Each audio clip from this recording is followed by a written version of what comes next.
Big Boss Malayalam season 7 jail nomination നടക്കുകയായിരുന്നു. ഇപ്പോൾ ലൈവില് അനീഷിന് ഓൾറെഡി ഇപ്പോൾ 4-5 വോട്ടുകളായി. മിക്കവാറും ഈ ആഴ്ച ജയിലിൽ പോകുന്ന ഒരാൾ അനീഷ് ആയിരിക്കും. കാരണം എല്ലാവരും അനീഷിനെ ഓൾറെഡി ടാർഗറ്റ് ആക്കി. നമുക്ക് അതൊക്കെ വേറെ കാര്യം, അതിനെപ്പറ്റിയൊക്കെ സംസാരിക്കാം. അപ്പൊ ഈ ഒരു ജയിൽ നോമിനേഷന്റെ സമയത്ത് ആദില മുന്നോട്ട് വന്ന് കുറെ കാര്യങ്ങൾ പറയുന്നുണ്ട്. അനീഷിനെയാണ് നോമിനേറ്റ് ചെയ്യുന്നത്. ഓഫ്കോഴ്സ് അനീഷ് പുറത്തിനിട്ട് ഇടിച്ച കാര്യമൊക്കെ പറയുന്നുണ്ട്. അതിനൊരു എക്സ്പ്ലനേഷൻ കൊടുക്കുന്നുണ്ട്. ഞാൻ ഇടിച്ചിട്ടാണ് അനീഷ് എന്നെ ഇടിച്ചത്, അതേപോലെ മോശമായ വാക്കുകൾ ഉപയോഗിച്ചതിന് സോറി എന്നൊക്കെ ആദില പറയുന്നുണ്ട്. മാപ്പ് പറയുന്നുണ്ട് അനീഷിന്റെ അടുത്ത്. അനീഷ് ചേട്ടൻ എന്നൊക്കെയാണ് വിളിക്കുന്നത്. അനീഷിനെ ചേട്ടാന്ന് വിളിക്കില്ല എന്നൊക്കെ പറഞ്ഞിട്ടുണ്ടായിരുന്നു. അങ്ങനെയാണ് വിളിക്കുന്നത്. പിന്നെ അനീഷ് ചോദിക്കുന്നുണ്ട്, ആ ഒരു ബേബി ബോട്ടിൽ ഫാക്ടറി ടാസ്കിൽ എന്നെ ഇറിറ്റേറ്റ് ചെയ്യാൻ വന്നതും എന്റെ ആ സ്റ്റോളിന്റെ മുകളിൽ ഇരുന്നതും ആരാണ് എന്നുള്ള രീതിയിൽ. അപ്പൊ അതിലെ സമ്മതിക്കുന്നുണ്ട്, ഞാനാണ്. അതിലെ പറയുന്നുണ്ട് ഞാനാണ് ഇരുന്നതെന്ന്. എന്തുകൊണ്ടാണ് എന്ന് അനീഷ് ചോദിക്കുമ്പോൾ അതിലെ പറയുന്നുണ്ട്, എനിക്ക് നിങ്ങളെ ഭയങ്കര ഇഷ്ടമാണ് എന്ന്.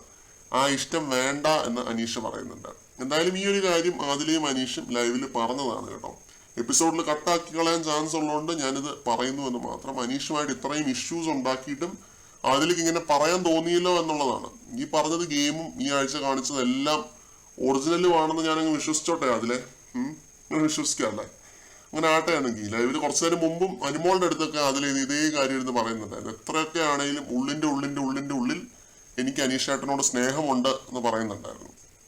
ഇത് എന്താണ്, ഗെയിമാണോ റിയൽ ആണോ എന്ന് എനിക്ക് മനസ്സിലാവുന്നില്ല. പ്രേക്ഷകർക്ക് എന്താണ് തോന്നുന്നത് കമന്റ് സെക്ഷനിൽ പറയുക. കൂടുതൽ അപ്ഡേറ്റുകളുമായിട്ട് വീണ്ടും കാണാം.